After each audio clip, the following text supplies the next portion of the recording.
I thought when I was looking at the art that he was a golem, but I don't think he is. I think he's just a chonky man.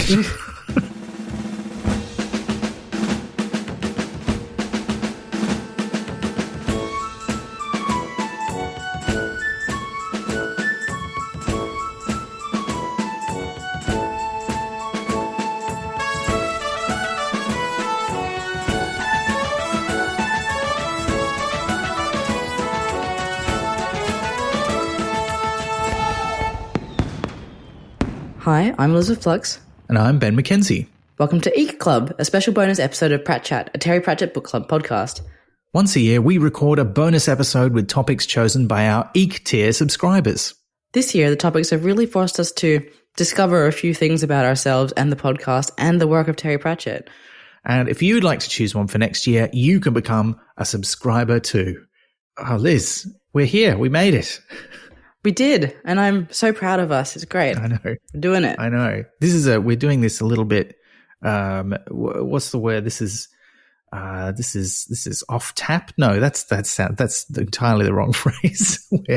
What is off tap? Is it like the beers that are in the fridge behind the bar? Yeah. I mean, you know, in Australian sort of slang, it means like it's like going off. It's like you're acting unusually. You're maybe getting angry or being weird or just having a really good time. It's, yeah. Huh. Is it because like everyone else is on the tap and then you're just like, no tap for me. I'm just going to be like water from all sorts of places, water from rain, water from condensation, water from like, I don't know. I was going to say puddles, but puddles are rain, aren't they? They are. I reckon it's the beer thing. I think you nailed it. Yeah. We're off keg. We're off keg. This is an off keg podcast today. Yes, it is. Yeah. Mainly because I'm not at my usual recording station. I have to relocate because we're recording during work hours. So our shared office is not available in my household. But that's all right. I'm at my dining room table where we've recorded a few episodes. We used to record all the episodes around this table, actually, once upon a time. It's true, but then the times happened. Yes. The most interesting of times. Oh, yeah. Yeah, which, you know, is a good segue. So I think we should just get into it because we're going to talk about various things, questions or topics that our Eeek Tier subscribers sent in. We do this every year on the glorious 25th of May. And this is our fourth time doing it. Can you believe it? I cannot believe it. I actually cannot. In our seventh year of the podcast, it's all happening. Anyway, I think we should get into it. Let's get to our first one. All right. Part 1, Graham. So Graham's question is, so it's been a few years of the podcast. How are you guys holding up? What a thoughtful question to ask. I'm literally sick right now, which is why I sound snuffly, but that has nothing to do with the podcast. But I'm also like, isolating. No, it's not COVID, not that would be anything, but I'm just explaining my snuffly voice. Well, that's all right. That's all right. How are we holding up? Look, this year's felt really, the last year or two has felt really rough. And I mean, it's not because of the podcast, but I think as time goes on, things are just getting harder in general. I mean, I think that's for me is when we record, I find the joy in our conversation. I was just talking about this morning. I was like, oh, this is advice I got from the teacher who's teaching me in my graduate certificate of higher education, which is a course that I'm studying at the moment. And her advice was find the joy in this assignment that you're doing, because I was struggling with it a little bit. And that's what I try to do with Pratt Chat, you know. It should be a source of joy. We're talking about one of our favorite things. And I mean, you know, there's so much admin that has to go on around it that does make it difficult. But it's not the podcast ever that's been difficult. It's more just fitting it into my life when, I've had to take on more and more work just to make ends meet. So it has been difficult. Yeah, I feel similarly. Like it's been, because we've been doing this for such a long time, we've all had a lot of life changes along the way. Like I started a full-time job, which I'd never officially worked before, but you know, when you're doing freelance, you're basically doing more than a full-time job, but you have more control over your hours. So the structure of my life changed a lot. So that impacted how I could fit different things into my days, my weeks, my months.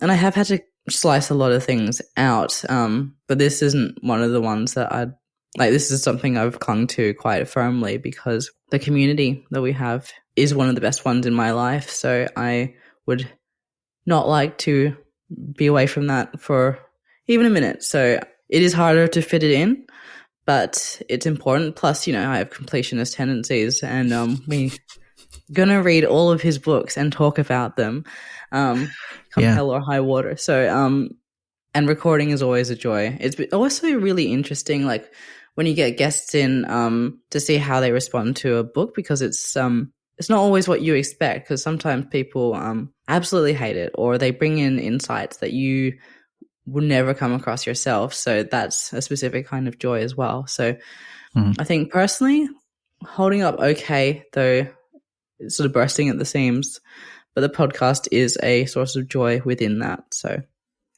yeah. And a huge part of that is the people that come with it. So yeah, that's you, listener. We're talking about you, just to be clear. The fact that you enjoy the show, and not just, you know, the listeners, I think, are our main community that we love doing this for. But I've really also enjoyed meeting and interacting with other Pratchett podcasters as well, because they're a lovely bunch of people, generally speaking. I mean, I don't know why I say generally speaking, they are. I mean, they're a bunch of weirdos like us. I don't hate any of them. How dare you make such a suggestion? No, they're all great. And I haven't met all of them. I haven't met any of them personally, because there's almost none of them are in Australia. And there's some I haven't really spoken to, but I've listened to at least an episode of pretty much all of the other ones. This is really kind of getting off the topic a little bit, but some of them are not my cup of tea so much, but that's great, because that means that they might be someone else's cup of tea who's looking for something different from a Pratchett discussion. But yeah, I think that's really the answer. Is there's so much, and because I'm sort of freelance, but also I do a lot of casual work. I do a lot more teaching now at college, which is not very secure work, unfortunately, but I really enjoy it, which is why I'm studying to sort of become better qualified in it and to do it better. But there's that, and there's freelance work, script writing and voiceover stuff, and scheduling all of that, and doing the degree, and you know, doing other work as it comes in. I still work at 100 Story Building a bit as well. So it's just having so many bits, but that's how I've always gotten by. And I think when I started thinking about this question, this was a good prompt for reflection, Graham, so I want to thank you. But when I sort of stopped to think about it, I was like, yeah, you know, I have had to ramp that up just to still get by, because I am highly affected by cost of living pressures. It's not easy. I mean, I've certainly got it a lot better than a lot of folks out there, but it is tough. Those sort of things have an impact, and it is stressful. But again, you know, refactoring to find the joy. I think I've tried to get a little more relaxed. What's one of my other strategies recently is I usually am quite a perfectionist, which is one of the reasons why the editing of the podcast takes so long. I mean, it is also because we do very long episodes, but I've tried to relax a bit about that. I mean, this episode I'm going to try and edit as little as possible, because it's meant to be quite candid and fun and light. And now we're talking about personal problems. But we're still, I mean, I think importantly, you know, what we haven't addressed as part of this question is how we're getting along, Liz. Which, and I don't know, we don't talk about our friendship very much in the podcast. I guess it's because these days we're both so busy, we basically don't see each other unless we're doing the podcast. Yeah, I can't remember last time I saw you in person. Was it the last time we did a board game episode? Possibly. Possibly. Yeah, I think so. I mean, I don't get out of the house much. Yeah. I mean, I get out for work stuff, but in terms of like socializing and things, I don't get out as much. I keep seeing, like, all right, this is a really off topic. I keep getting served up videos like by the algorithm that knows me too well now. First of all, it keeps sending me ramen hacks, which thank you. And making me eat a lot more ramen than I need to be. And now they're doing the in your 30s versus in your 20s videos, and they're like waving goodbye to being out all night till like 2 a.m. and all of that stuff. And I was like, no, I don't think I got out much in my 20s either.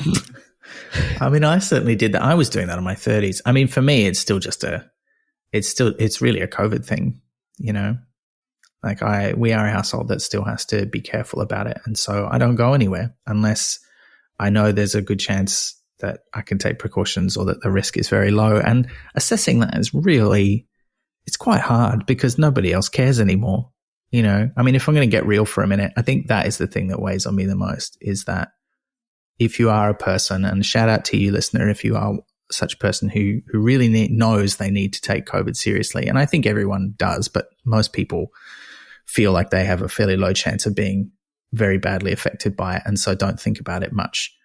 But if you know that you are because you have some sort of immunosuppressive disorder, or a compromised immune system, or a chronic illness or disability that makes you more at risk, or you're just older, or you just maybe you're just like me and you've got asthma, or you've got a partner or a loved one who is more at risk, you just can't take that risk. And the rest of the world doesn't want to know about it. So it feels very lonely because you just don't go anywhere because nowhere's taking COVID precautions. And when you do go somewhere, and we've been trying in my house, we've been trying to get out a little more. But when we go places, we have to mask up, and we have to sort of assess how long we're going to stay and where we're going to go exactly. And it's the same at work. I teach face-to-face, but I wear a mask the entire time except when I'm actively teaching, and then I'm maintaining a distance from the students. And it's why I've given up teaching younger kids, which I really love doing, because it's just impossible to maintain a distance. And you can't teach those kids without going into a school and potentially being exposed to like 1,000 kids worth of possible germs. And it's just too high. It just feels too high a risk, particularly at the moment, because, we've had a recent sort of confirmation that cases are on the rise a bit again. So I think that still weighs on me. And doing this is, it is one of my main ways of reaching out and being with the community. I'm very excited because I'm taking a bit of a risk going to the Australian Discworld Convention, but I think it's going to be worth it. And I'll be masked there a lot of the time. So if you do see me, if you're going to be there, listener, please do come and say hello. Even if I'm wearing a mask, it doesn't mean you can't talk to me. It just means I'm being careful. And I'll probably quarantine myself a bit when I get back. We'll see how it goes. But yeah, that I think is a big part of it for me too. Yeah, I am excited about going to the convention because, as I mentioned, community is such a huge part of what makes this so important and joyful to do. So to be able to be around that community is going to be huge. Plus, it's in my hometown of Adelaide, so that's going to be even nicer. Yeah, I haven't been to Adelaide for so long. I used to go. There was a period there where I was going, nearly every year for the Fringe Festival to perform. Mad March. In Mad March. And then I haven't been for probably, it must be at least probably since before I started this podcast, I reckon. Well, certain parts have changed a lot. Like, because I moved over here about 12 years ago now, and I think there's a lot that has changed in terms of what sort of arts and culture even just travels there. Because I remember whenever a band would come, you'd often be like, okay, well, I'm flying to Melbourne or Sydney if I really want to see this band. And you have to really weigh up if you wanted to do that. And I don't think I ever did because it was very expensive. But now Adelaide is not as overlooked, which I think is a great thing. Oh, well, that's exciting. All right. Well, they're good. We've got to plug in for the convention. I'm excited. That's in July 12 to 14. I think there might still be some tickets left. So if you do want to go, check it out. But ASAP, get onto it. And please do come say hi if you're going to be there. Yeah, please do. We'll be recording another live episode there, which I'm quite excited about. That should be fun. All right. Thank you, Graham. Thank you. We got, I don't know, hopefully we answered that question to your satisfaction, but thank you. Part 2, Carl. All right. So Carl's question is, how could one Discworld character use their skills and influence to change the patriarchal nature of the disc? Oh, this is great. Now, Carl, often when we get these questions, we kind of get two kinds of questions for Eeek Club, I find. We get very short, succinct ones, and we get really long, deeply thought through, this is kind of what I was thinking. What do you reckon? This is definitely one of the latter ones. We've condensed it down to a single question there. But, I guess, firstly, we've got to pick what specific Discord which did you say? Do you think? Well, I did say which, but I meant, whomst. Whomst, yes. No, I meant which, but spelt the other way. So which did you mean? I didn't mean any which necessarily, but, you meant like a female wizard? You've chosen a witch, clearly. No, I haven't actually. I'm just being puckish. Oh, I see. Okay, fair enough. I've chosen a wizard. You have chosen a wizard. Yeah. Who have you chosen? I thought Red Cully is in a position of power in the disc. Like if he let in women to Unseen University, he could actually change things on a longer term basis. Like that actually is something that could have ripple effects throughout the disc world, because people from that university go out into other communities. So it's a real opportunity. I like this idea. Like, I don't think we've talked much about the idea of women being wizards and men being witches. Obviously, it came up when we talked about equal rights, and it will come up again later for reasons I won't specify. But, then it becomes a more interesting divide of not along gender lines. It's removing those elements from the gender roles. And I think you're right. I think that would have a massive impact, because people would have to start thinking about gender differently on the disc. If there's this sort of thing that is supposedly fundamentally different for men and women in terms of how their magic expresses itself and how it can be used, and the tradition around using it, or the tradition around using it is obviously a tradition. But yeah, I think you're kind of already seeing that a little bit with the rise of city witches.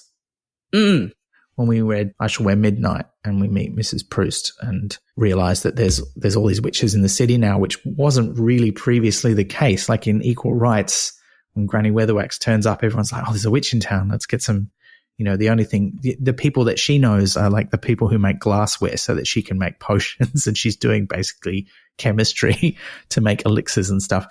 And that's a very different conception of what witchcraft is like to what we get in the later books. But also, there's no other witches in the city.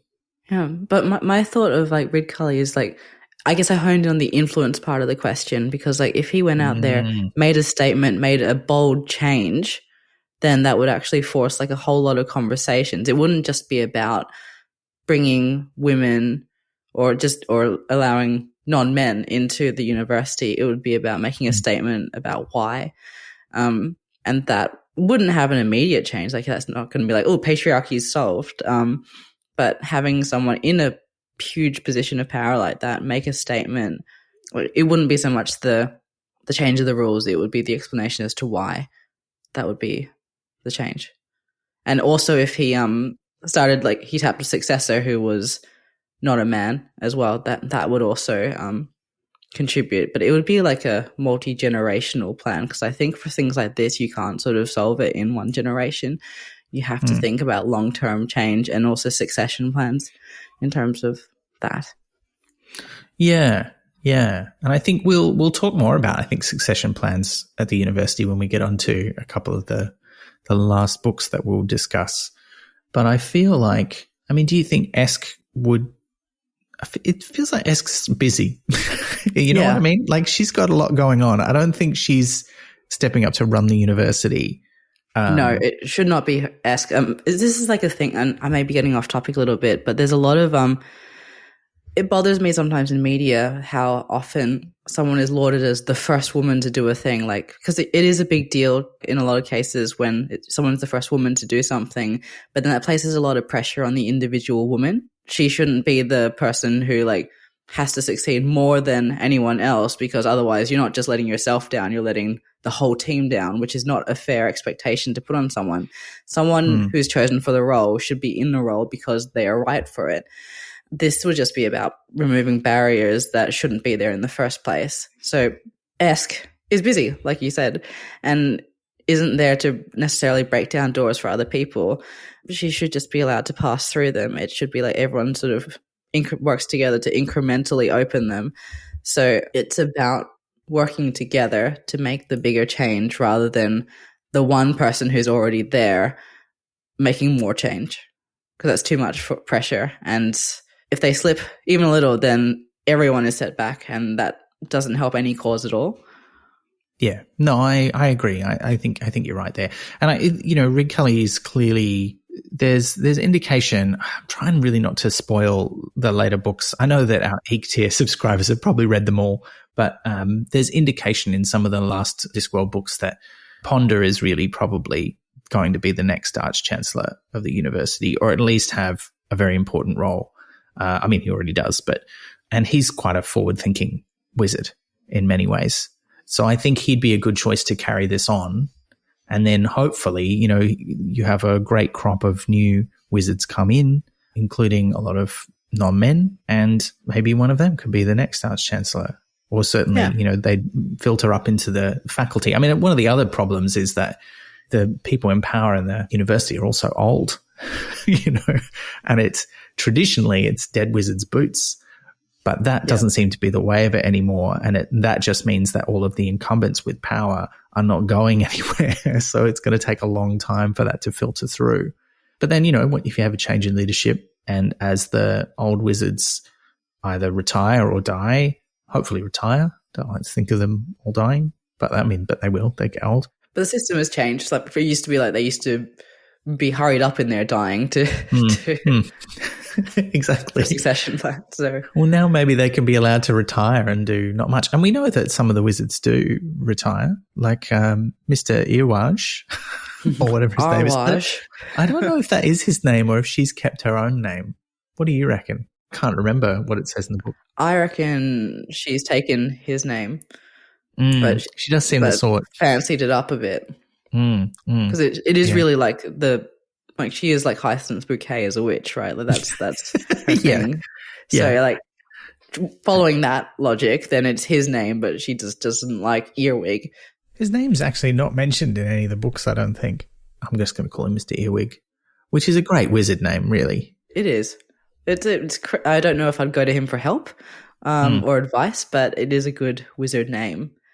Did you have a non-Rid Cully one? Like, who was yours that you'd tapped? Yeah, look, I feel like the way the Discworld works is often because I think your instinct with the university is good, but I think also there's a danger that people will be like, well, whatever wizards and witches do, that's none of our business, right? They're weird outsiders to the normal life that most of us lead, and I don't know that it would have an impact, but it would take a while. But I think the impact that it would have would be on other institutions of power, and I think you would have to see it in the guilds, which at the moment the leadership of most of the guilds is very split along kind of traditional gender role kind of lines. And the only women leading any guilds that you see are the leader of the Seamstresses Guild, Mrs. Palm, and the leader of the Beggars Guild, because begging is obviously an equal opportunity guild. That's a really weird way to put that, but you know what I mean? Like in the conception of it in Discworld, that's kind of how it works. And I feel like we'd need some change there. And I think that this is where we've talked a few times about what do we think the patrician's succession plan is. And I think like a lot of people, we suspect Moist is being groomed for it, or he would come in and bring in democracy and Ankh-Morpork in some way. And I think that is a big opportunity to level that playing field, because once you bring in democracy at the city level, the city controls the rules that the guilds have to follow because they're legalized, like they have obligations, they have to pay tax, etc. So Moist could use his skills, I think, if in that scenario, to change the way the guilds work, meaning they have to have equal opportunity and democratic elections for leaders, much like unions do in Australia and in a lot of places. And then I think that would help filter that down. But I mean, again, these are sort of things where one person can help make a difference, but really you need a movement. And there's not much evidence of a sort of a general feminist kind of movement on the disc. There's all these individuals, and every woman Pratchett writes is very, very bolshy or certainly they don't conform to the more archaic traditional gender norms. But they're individuals, they're not fighting together for a cause for everyone else. Yeah, there's no book where they all come together. I mean, I think that's one of the things about Monstrous Regiment, right, is that feels like there's going to be change in Borogravia because of what Polly is doing, particularly at the end of the book, where she's like, well, we did all this stuff pretending to be men. Well, we're not going to pretend to be men anymore. We're going to do it as ourselves. We're going to do it as women and girls. And I think also because of the experience she's had with Jackram, she's also quite open to other gender expression too. Like she says to the new recruits at the end of that book, you can dress as boys if you want, whatever you like, whatever your deal is, that's fine, but we're going to do this.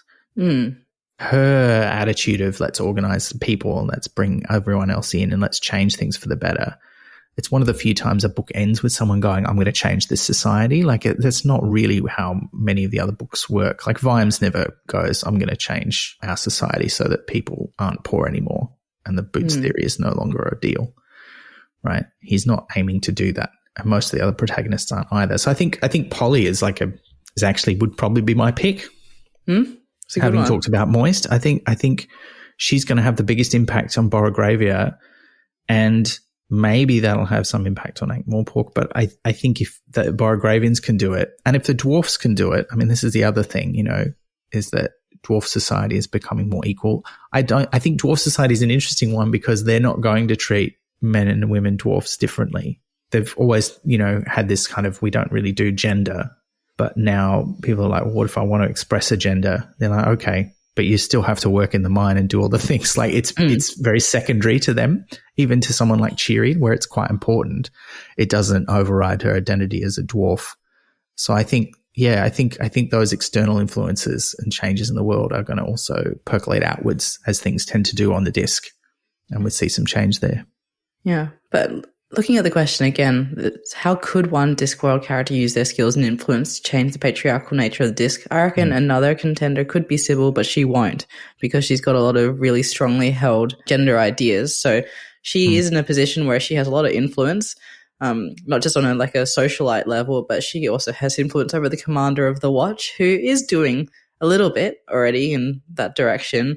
But if it was a cause that she was really passionate about, in the same way she was about dragons, she could do a lot, I suspect, with whispers in the right ears or thinly veiled threats, and also just throwing money in the right directions. But she wouldn't, because I don't think it's a priority for her, because she doesn't see a problem.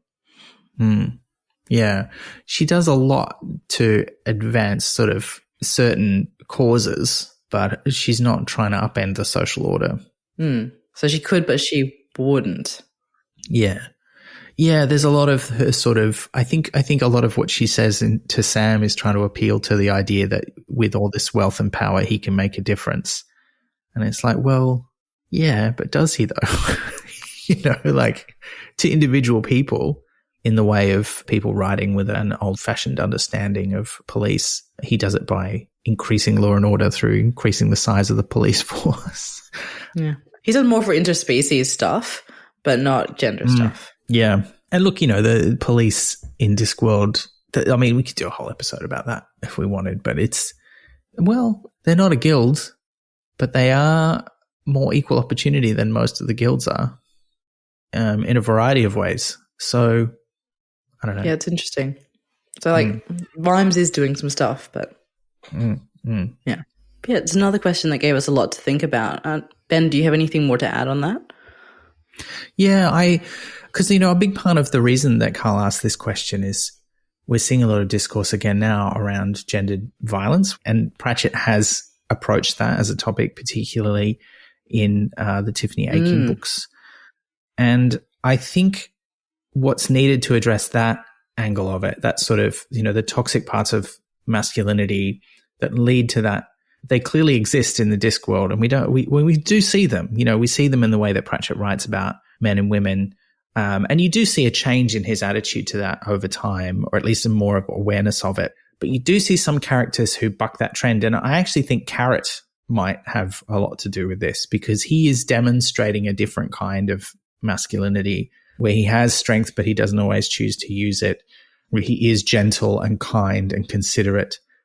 And there are other aspects to his personality as well. But I think someone like Carrot is able to use those skills to demonstrate a different way of being a man that doesn't have to involve power and violence and those other toxic elements that we see in a traditional kind of masculine identity. So I think that's a big part of it too. So we've got that change from the top, and we've got that change from a personal level, hopefully. And I think you would need, I know, Carl, your question is how could one character influence this? And of course, the answer is every character has the opportunity to and would have to do it in different ways. So, yeah. But I think those are some of the important ones. Absolutely. And as you said, modeling behavior, also very important. So, and Carrot, because he does have influence, he is so well regarded and liked.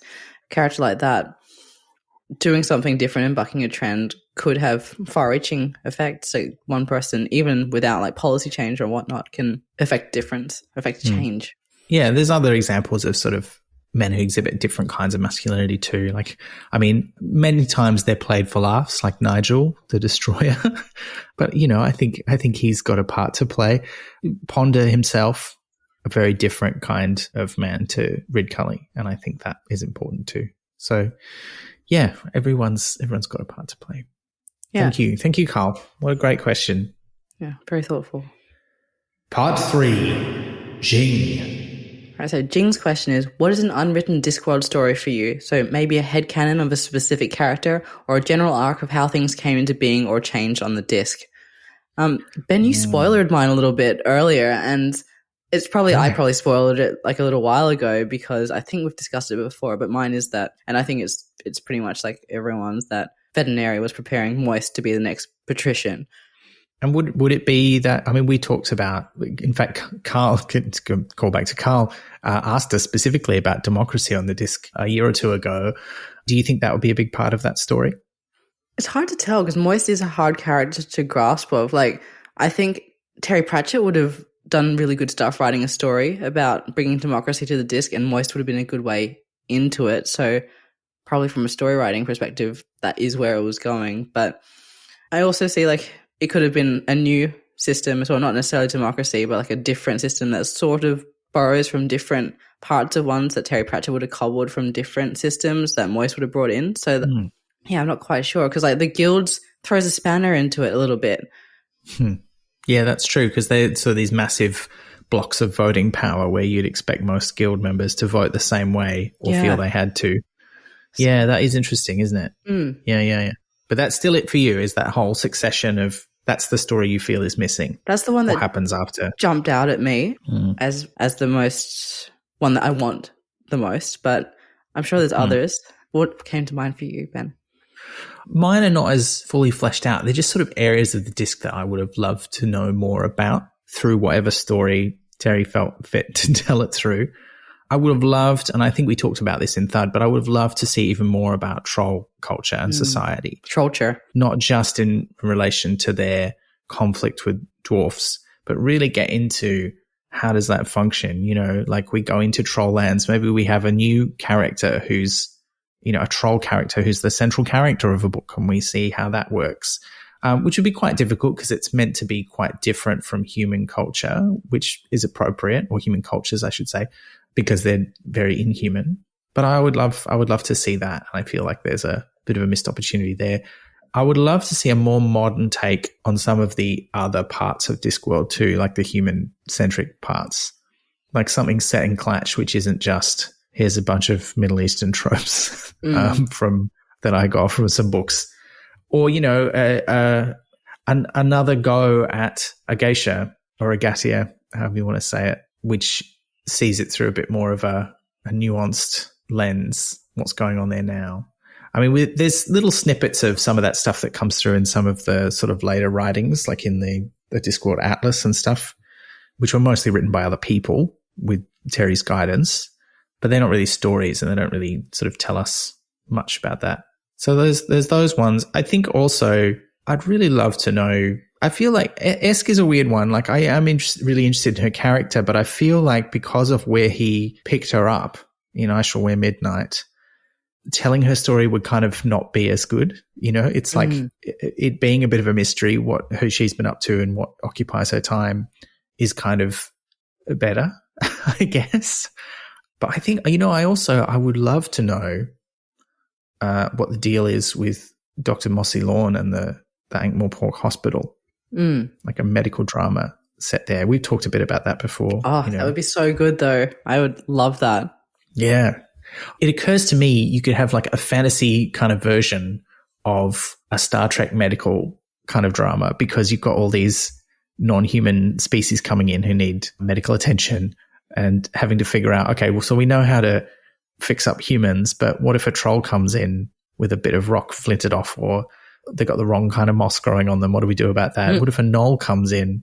What's their deal? What about goblins? And because some of them are quite they're basically the same as humans, but smaller, right? Like gnomes, but other ones are quite different. So I think that could be fun. That could be interesting. But there'd have to be a real drama around it.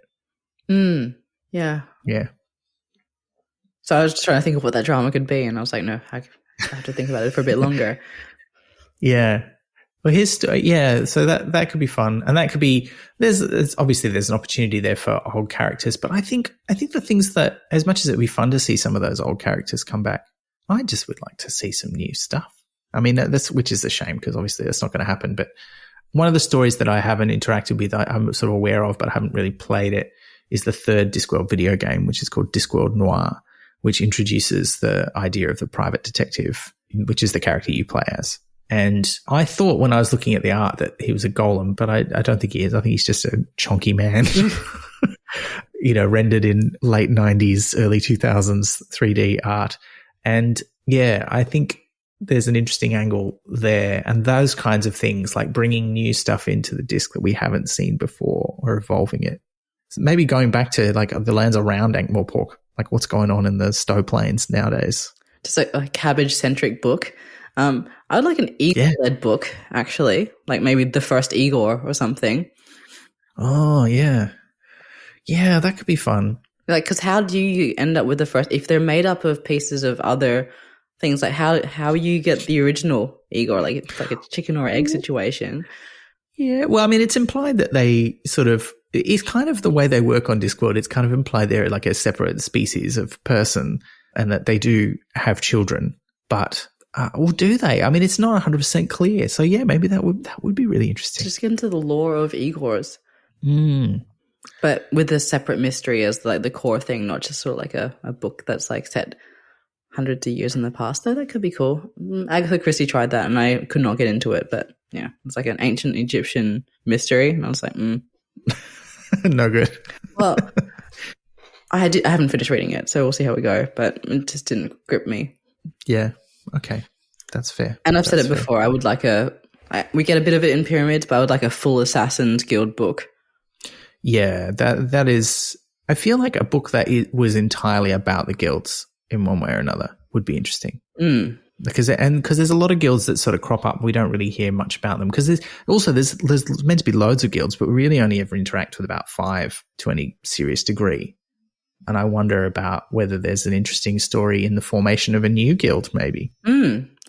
that would be like how things come into being. So like they're applying, and you get insight into lots of the different sort of behind the scenes stuff. So that would be quite good. Because our protagonists are always, or generally, are outside the guilds. Very few of them are guild members, apart from Tepik, but he leaves almost immediately. He passes his exams and goes home to be a king. Ooh, sorry, we could combine our ideas here and have like the start of a medics guild, like so like an Igor leading a medics guild trying to make their hospital as well. So then we get all of that. A rival hospital to the Lady Sybil Hospital. Yeah. Yeah. Okay. All right. I like it. Okay. Well, those are all good ideas. I think the thing is that it's such a great world. There's one that I am not going to talk about because I might have a use for it in a future podcast. So it will remain a mystery, including to you, Liz. I'm not telling you about it. That is outrageous.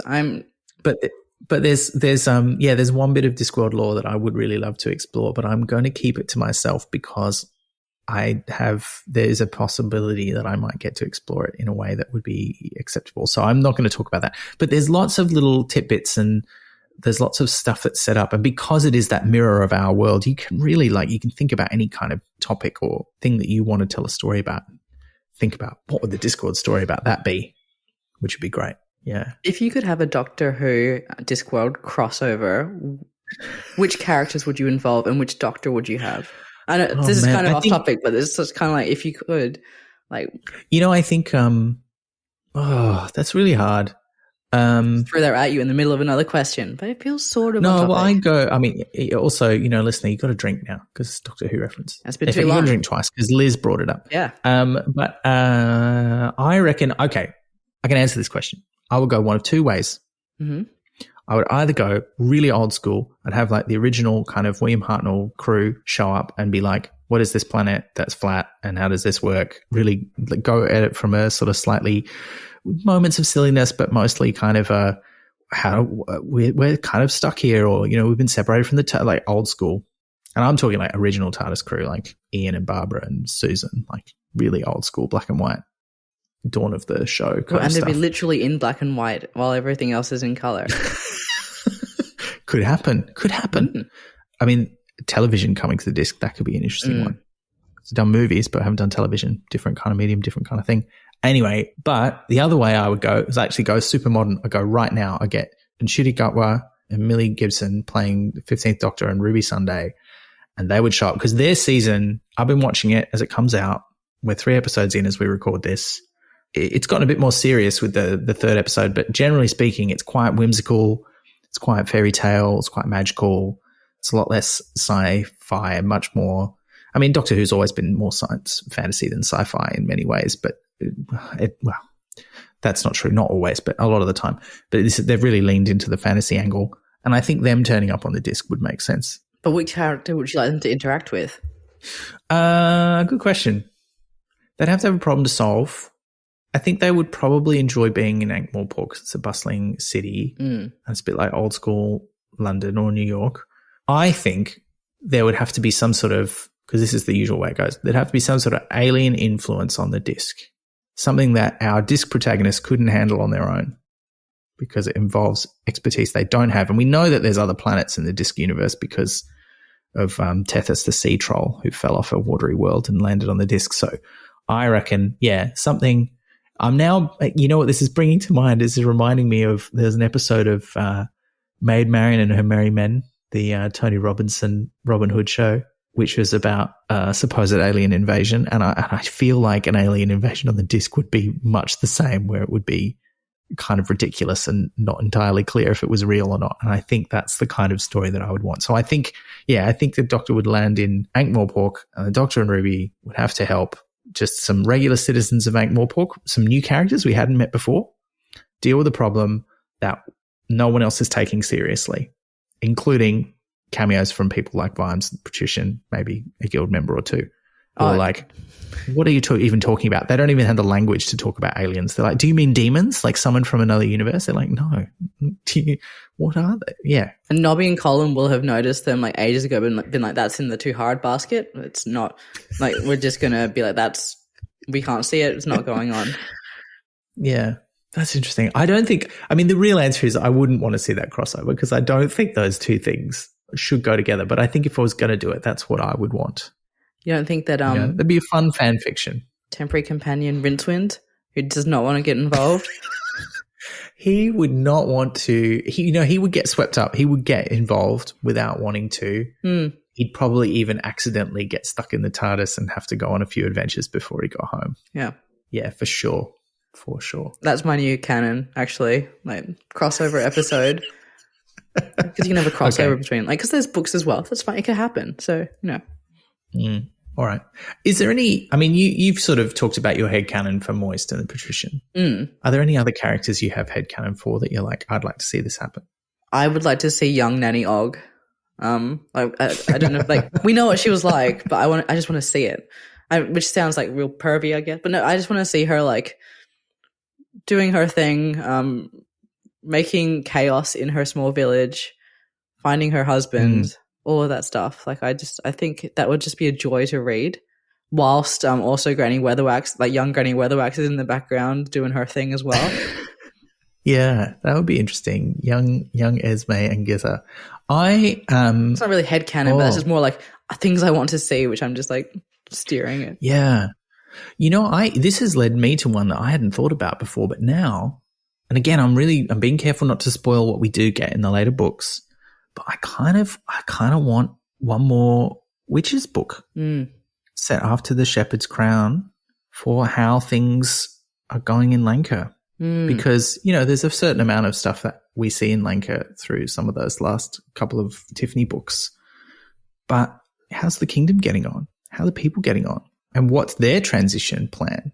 Who's the next generation of, like, because we know who some of the witches are. I want to see my favorite pig witch ascend. But yeah. Here's, like, coming off that, another headcanon for me is that Verence sometimes misses being a fool, so he puts on his old clothes and when no one's looking and does a bit of juggling, a bit of fooling, a bit of tumbling. They don't quite fit anymore, and he's not quite as like practiced at all of the things, but he just has a good go at it, and maybe around their children, or like Margaret pretends she doesn't know, but finds it charming. I think that's headcanon. He still does it because he misses it a little bit. I like that. A story where he sneaks off. It could be like a Prince and the Pauper kind of deal. Like maybe he has a body double. He does children's parties, and no one realizes it's the king. This Joker's rubbish. Oh, well, that was fun. Thank you for that question, Jean. Yeah. Part 4. Caths. Why no gays? Great. Snappy. That's it. Straight to the point. Yeah. Brilliant. This is one we pulled from the banks for the Caths, who, as I think we've previously explained, we think there's 2 of you. There's certainly a car named Eddie. It's a whole thing. Kath, you're a delight every time we talk to you. And yes, why no gays? Well, the answer is yes, there are gays. I was surprised too. So I'm looking forward to hearing about this. Well, the problem is we haven't met most of the ones that are very clear yet because we haven't discussed those books. But obviously, we've got Lofty and Tonka in Monstrous Regiment. True, yeah. I mean, I'm broadening gays here to people in the LGBTIQ spectrum, right? We're not narrowing it to the just homosexual men definition of gays here. So there's Lofty and Tonka. We literally just read that. How did I forget them? I love them. Yeah. Well, I mean, because Pratchett doesn't talk about it very much, right? He has a whole book about women dressing up as men and entering the military with a transgender major character, you know, not talked about in those terms, but pretty clearly. And even those characters are like, but there's 2 girls. That's a bit weird. Don't think about it too much. It's probably fine. That's the kind of attitude of the book, which is a little bit, you know, I think it's one of those subjects where Pratchett has always been a bit arm's length, hands off. Not because it's never felt like he thinks there's something wrong with that. It's just sort of it's outside his experience. I'm sure he had gay friends and knew trans people, but that's not the same as understanding the experience and feeling you can write about it. That's the impression I get anyway. But they are there. And there's little references in earlier books, like in Thief of Time, there's the reference to the Gentleman's Club. Not that, like, because they talk about the club that Death and Susan meet in, but they also talk about there's the other Gentleman's Club for the other kind of gentlemen who like gentlemen very much, and there's always much more going on there. So there's like those little sort of references. But we'll get specific confirmation of gay characters in a book that we have not read yet. Again, I'm avoiding spoilers because that's how we work on this podcast. We try not to spoil books we haven't discussed yet. But that's where we get sort of definitive representation, whereas previously it's always been a bit of a nod and a wink and yeah. For some reason this didn't occur to me during the recording of this episode, but there's one more tongue-in-cheek Discworld reference I should absolutely insert here. This is from 2007 when Terry Pratchett wrote on the Discworld Emporium forums, Rincewind would like to announce that he is gay. Since he never gets any, it really doesn't make much difference which any he doesn't get, and at least he might get a brief reputation for social awareness. This was absolutely a dig at J.K. Rowling, who had recently said Dumbledore was gay, even though she hadn't put anything like that in the actual books.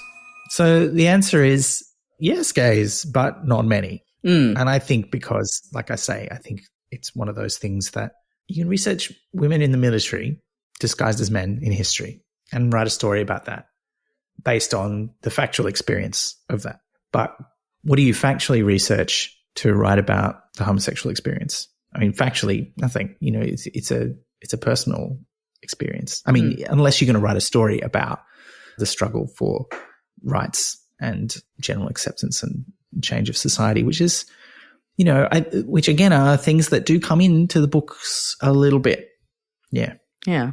So watch this space. And if he'd had longer, then maybe he would have. But yeah, it's heartening because I was just waiting the answer to be like, I don't know, or there not to be any examples. So that's something. Yeah. Thanks for that question, Kaths. I liked your directness and candor. It was a pretty short question, so we've only given a fairly short answer, but it's something that we can't talk about too much. But yeah, watch out. I learned something. In the future. Yeah. Oh, we'll get to that book. There's one book in particular, but there's also another one, less so. But the particular book we should get to this year. So yeah. I feel really like that Frodo meme was like, all right, keep your secrets. It's a bit like that this episode. Yeah. Yeah, It's sorry like, I about know that. something, but I can't tell you. Tee hee hee, and then runs away. I'm so sorry. Wasn't my intention. No, I like it. It's good, but also keep your secrets. It's okay. Part 5. Jess and Ellie. Right, so Jess and Ellie's question is, like learning how to not use magic is the whole point of magic. What have you had to learn not to do to make your life easier or better? Well, this is a great question, but I feel like I'm still learning. I'm still learning it. And partly it's about perfectionism and unrelenting self-standards, I believe is the psychological term. Yeah, I'm trying to learn to relax and not take things so seriously. If you learn how to, please tell me, because that would be great. Because I saw this great post someone made recently. It's like, relaxing, but how can I make my relaxing more productive? No, wrong question. You're watching TV, but could you be watching TV while doing exercises or crocheting a thing or just watch TV. It's fine. It's allowed. It's okay. Yes, it is. Yeah. I think one of the other ones is actually just to not do anything, right? To actually just relax sometimes without doing things. Yeah, I'm trying to figure out my way around the double negatives. It's to not just automatically say yes because just because you're available, just because you can't, if it puts a strain on you and you're not going to enjoy it or do a good job of it, try not to say yes to everything. And then having done that, try not to beat yourself up afterwards for having made that decision. Once you've made a decision, try and just be like, and now that's what's happening, not second guessing what the things you could have done. When things are out of your hands, stop rolling over in your head about them, if that makes sense. Just sort of stick to your initial instinct or the decision you made, because most situations there isn't a perfect, correct answer. And that's the problem with perfectionism, as Ben was talking about. You can strive to get things as perfect as possible, but the thing that I run into, especially when running articles, is there's a point at the very beginning when, particularly with an interview, you realize how many different ways you could structure it. There's so many different routes you can take, even from just a conversation that has if you're interviewing someone about their book, for example, the goal is to center it around that. But there's myriad ways you could do it, and choosing which one to do is sometimes a torturous experience, because you're like, well, is that the best way? If I did another route, would it be better? Will it be a stronger article? And the point is, you could probably do it 20 different ways and then be equally good. You just have to pick one and go with it. But the perfectionism thing gets in the way of that a lot of the time. So it's just trying to not see all the different paths and just stick with the one that you're on and do the best job that's possible. I have a similar problem listening to CDs, because I'm listening to this track, but what if I like another track more? So I'm wasting my time with it. It's very silly. That's just no, I get that. You know how I used to deal with that is that I would listen to CDs on my computer, and the app that I would play the CD through would let you build a playlist out of the CD. So I would go, okay, we'll play it on random and play all the tracks, but these are my favorite tracks. So I'm going to add them as extras at the end of the list so that they'll come up twice as often. And that's kind of how I would deal with that a little bit. And then I'd put it on random. Yeah. I think because you touched on kind of one of the essential problems in creative education. Oh, guess who's doing a graduate certificate in higher education, brackets creative arts, which is that, there is no correct answer, right, to an artistic problem. There are good answers and there are better answers, but there's no correct answer or ultimate answer. So you have to kind of calibrate yourself to that. And one of the bits of advice that we gave teachers when they're preparing, and this is more primary teachers, but when we're coaching them at 100-story building, is to say 70% is good enough, right? For most things in life, you do not need 100% correct or perfect solution or approach. 70% is fine. And I've tried to apply that myself, just because I know how to edit things so that I can go, okay, well, we took 5 minutes to say this, but we got a little bit rambly. Maybe we could just, we could say it in 4.5 minutes. Sometimes that edit's not worth it, right? It takes way too long to do, because often you have to shorten 5 minutes of audio into 4.5 minutes by making literally 30 to 40 edits that all take out a second or two, right? Or less. And it's not worth it, right? So you have to sort of go, no, that bit's fine. Like, yeah, I didn't say that perfectly.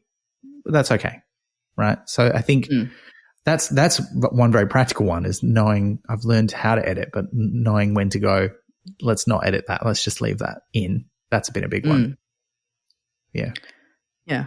And like, this is basically, I'm trying not to do things like, because it's like, what have you learned not to do to make your life better? It's like, I'm trying not to do things I've learned to do. But not to do is work for free, above and beyond, if that makes sense. So, because it's, again, I think we keep coming back to perfectionism. I try to sort of think, okay, I'm doing a task. How much time should I dedicate to it? But the thing is, you want to do the task to the best of your ability. So whether you're being paid $25 to do it or $1,000 to do it, it's hard to sort of be like, well, I'm going to put in $25 worth of effort or $1,000 worth of effort, because at the end of the day, your name is still on it. So like that ties in with saying no or not saying yes, and not sort of drawing legs on a snake is like, I think I've probably, I say this to a lot of people in my life, and I've probably said it on the podcast before, but there's this old Chinese idiom that my mum would read to me as a kid. She used to read me a different one every night, but the one that stuck with me the most is, there was a group of friends and one of them had a bottle of wine, and he said, okay, well, this is not enough to share among us, so let's have a competition to see who can have it. Why don't you all draw a snake? You've got 5 minutes. So the three men who were in the competition set off to the task. One of them was a brilliant artist, and he finished within 3 minutes. He'd drawn a beautiful snake. He had blown the other two out of the water, but he was bored for the last 2 minutes. So he's like, what am I going to do? I mean, I can't just sit here for 2 minutes. So he adds legs to the snake. And so he doesn't win because he hasn't drawn a snake. He's drawn a lizard. So basically, do not overdo things if you don't have to. There's a message there. I like that. That's great. I don't know that you have mentioned that on the podcast before. It seems familiar, so maybe you've said it to me before, but I like that story. I say it to myself a lot, and I think it has made my life easier or better, because you sit somewhere and you go, am I drawing legs on a snake at this point? And often the answer is yes, and that's when you should stop. That's good. That's like the more universal version of a hat on a hat in comedy. I like that. That's really good. Yeah, so that is something that I think about regularly and has improved my life. Oh, and the other thing is not using as many exclamation marks in emails, like the classic. You go through at the end and you just remove a bunch of them. Yes. Yes, I do that as well. Oh, no. I reckon if I try and answer that anymore, it will be like trying to draw legs on a snake, actually. It's a great question. Yes. Yeah. What's a great question. Oh, thank you. Thank you very much, Jess and Ellie, for that one. Part 6, Stephanie. Right, so Stephanie's question is, what other storylines other than The Watch would you like to see turned into a television show? I can answer that one, I think, pretty straight off. I will be treading old ground from this very episode, but I would like to see an Assassin's Guild television show, because I think that would be really good television, especially if it was young veterinary coupled with Assassin's Guild, like sort of set in the past a little bit as well. Yeah, that could be an interesting angle. You'd have to invent a lot of... Well, you have a few characters from the Night Watch era, including younger versions of some of the modern assassin leadership, but you'd have to invent a lot of new characters. I think that would be fun. Yeah, and I think that gives it a bit of distance from the books for them to work with, which I think is actually quite good for the television format. Yeah, look, I think we have talked about this before, and I was really into the idea of a Tiffany Aching TV show. I don't know when or where exactly you'd said it, and I can't remember what idea I sort of had previously, but I think the kind of setup that you have in the board game is actually really good for this, where you have the younger witches sort of doing their thing. Like, so I think you'd skip. I love We Free Men, but I think I don't think that's what you'd make the TV show about. You could have flashbacks to that, but I think you'd do it like when Tiffany's moved to Lanka to sort of apprentice with the older witches, and it's mostly about that cohort of younger witches doing their thing, you know? Yeah, that'd be great. Plus, like, you get little B plots of like, what's the pig witch up to and that kind of thing. Like, that would be quite fun. The secondary plots that you don't get to dig into as much in the books. Stephanie sort of discounted the watch because she originally asked it when we just had the watch, but also when there was hype building about the Lord of the Rings TV show, which there is again now that we've seen the first teasers for the second season. Oh, I didn't know those were out yet. Okay, I'm going to have to watch that after this. Yeah, look, it's exciting. I'm into it. I know some people didn't like it. We had a great time watching it, and I'm excited for the second season. I enjoyed it. I think it'd be cool. But I think that it's an interesting parallel because there's not, unless you were to do the really early books, there's not that kind of high fantasy kind of style.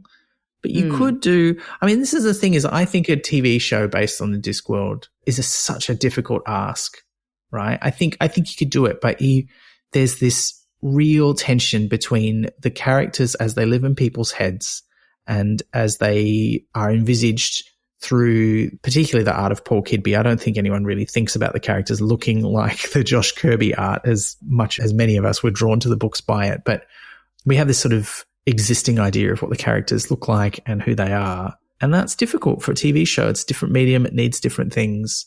You want the leeway to tell other kinds of stories, not just be serializing the novels. So it's hard. But that's why I think the Witches one would work because, you know, we only see snippets of Tiffany's life and you could tell lots of stories that fit in between those big moments of things with the Hiver and the Cunning Man.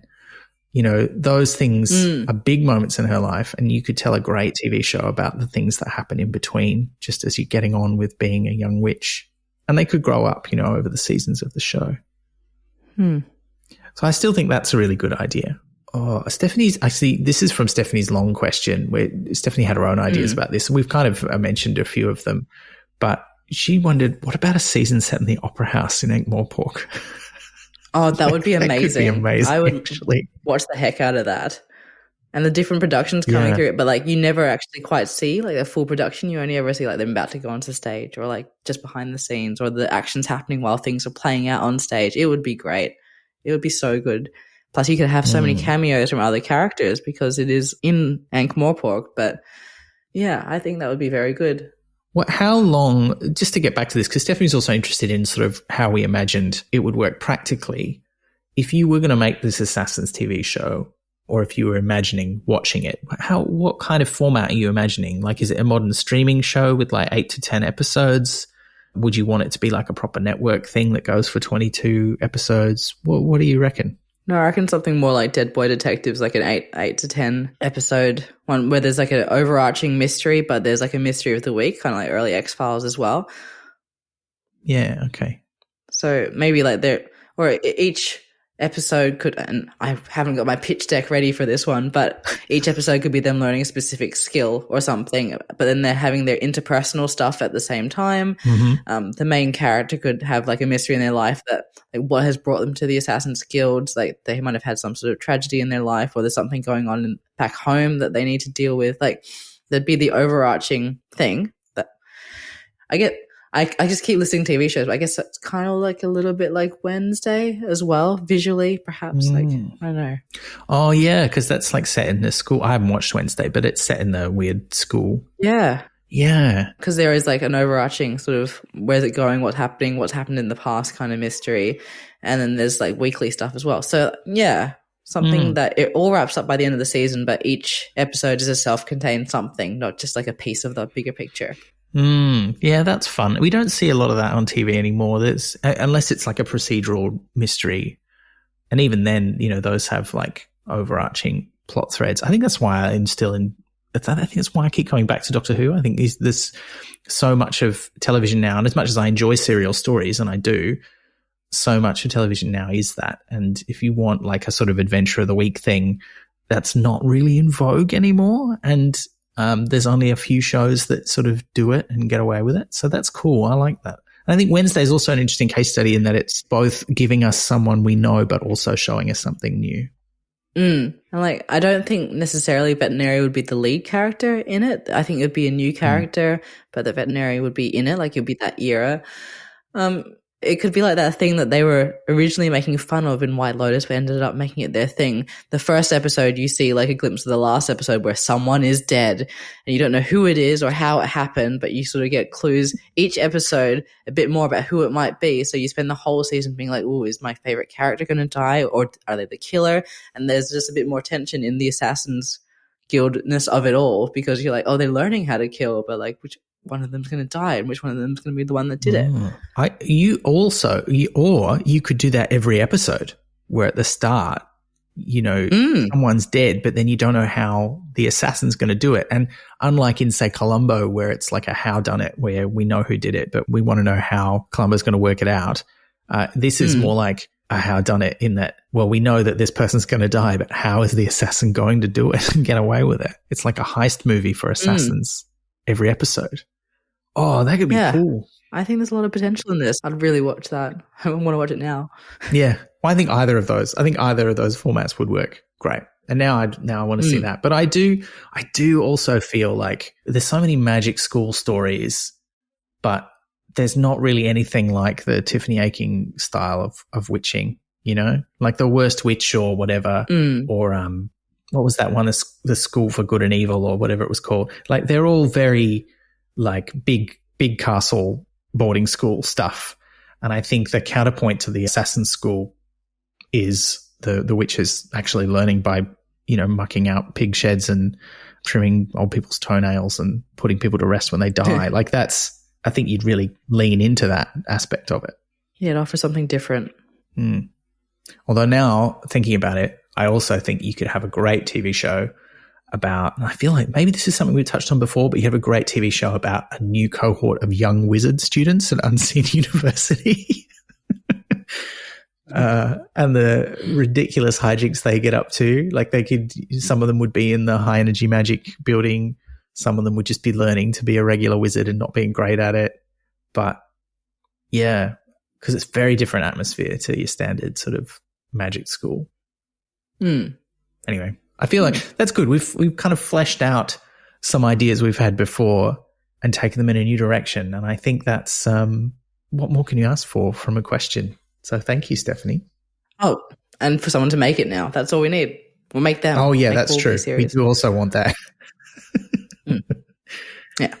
So many great questions this time. As in every time there's great questions, but they're just – because I'm supposed to make a joke at the beginning, lumping them all together, but they're so broad and varied that it was impossible to make like a thematic joke. So thank you for making that impossible, but genuinely thank you for such interesting questions. Yes. And thank you to everyone who sent in questions for this year's Eeek Club. So thank you, Graham and Carl and Jing and Kaths and Jess and Ellie and Stephanie.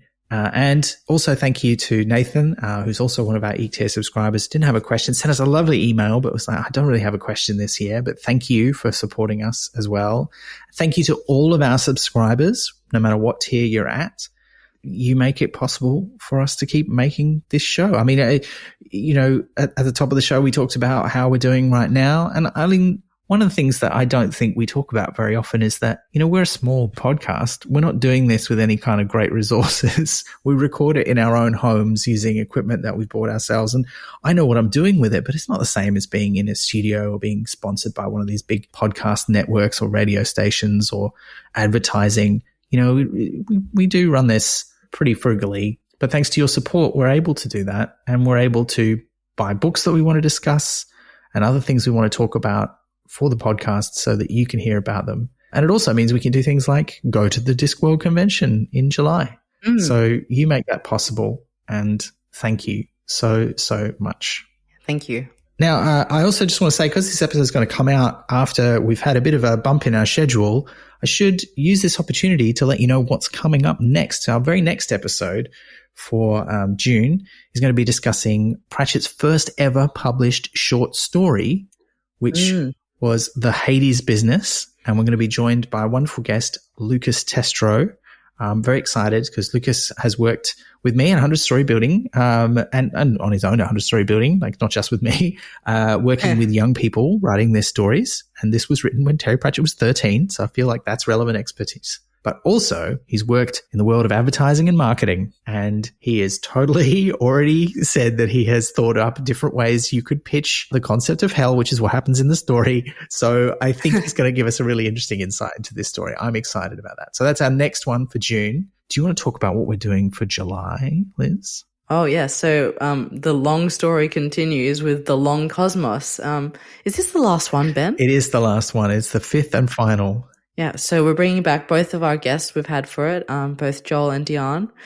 So we're going to have a big, long, probably, discussion about it. So perhaps start reading that now, because they always do take a while, because it's not just because of like the length. I promise I'm not making jokes about it, them being long on purpose, or at least not anymore, but they are very crammed full of ideas. So I find it takes longer than I think it will to finish one because of just the density of them. So I reckon crack into that one early if you're reading along with us. Yeah, and if you need a refresher, remember there was a bonus episode I put out before the last episode we did on the Long Earth, which sort of was the story so far. It's only the first 3 books, but that'll give you most of the idea, I think, and then you could just re-listen to our Long Utopia episode to get the rest of it. Although maybe I should do another little recap. I don't know. If you'd like to hear one, please let us know. Reach out via social media. Tell us what you reckon. Do you need another recap? Do you want one? It feels weird to do one for just one book. But yeah, a short word on a long series. Oh, yeah. Well, I could certainly do that. Yeah. All right. Well, look, I think that's all from us this episode. Thank you, as always, to all of you who support the podcast. If you want to become a subscriber, you can do that at pratchatpodcast.com. Just go to our Support Us page. From there, you'll go to our Ko-fi page, where you can subscribe for anything from $2 a month all the way up to the Eeek tier. We probably should put that lowest tier up, but we haven't, and I don't think I will. So, yeah, if you want to get some bonus content really cheap, $2 a month, we'll get it for you. Thank you, everyone, for joining us for this 7 years now journey, I think. And thank you for everyone who sent through questions both this year and last year. And I look forward to next year already, because this is always such a joy to just dig into some questions across everything rather than homed in on a specific book. Like, it's a nice change of pace, and it is also good to take a step back sometimes. So thank you for being part of our community, and thank you for making this episode happen. Yeah, thank you. Thank you for listening to Eeek Club. I'm doing my best Ben impression, and I do not know what he says after this, but I do know that we very much appreciate you being here, and thank you for listening. We'll be back in another year with another Eeek Club. Please keep the questions coming. Thank you very much. Prat Chat is brought to you by Splendid Chaps Productions. We make entertainment for your ears, like the Doctor Who podcast Splendid Chaps and time travel comedy series Night Terrace. To find out more, visit splendidchaps.com.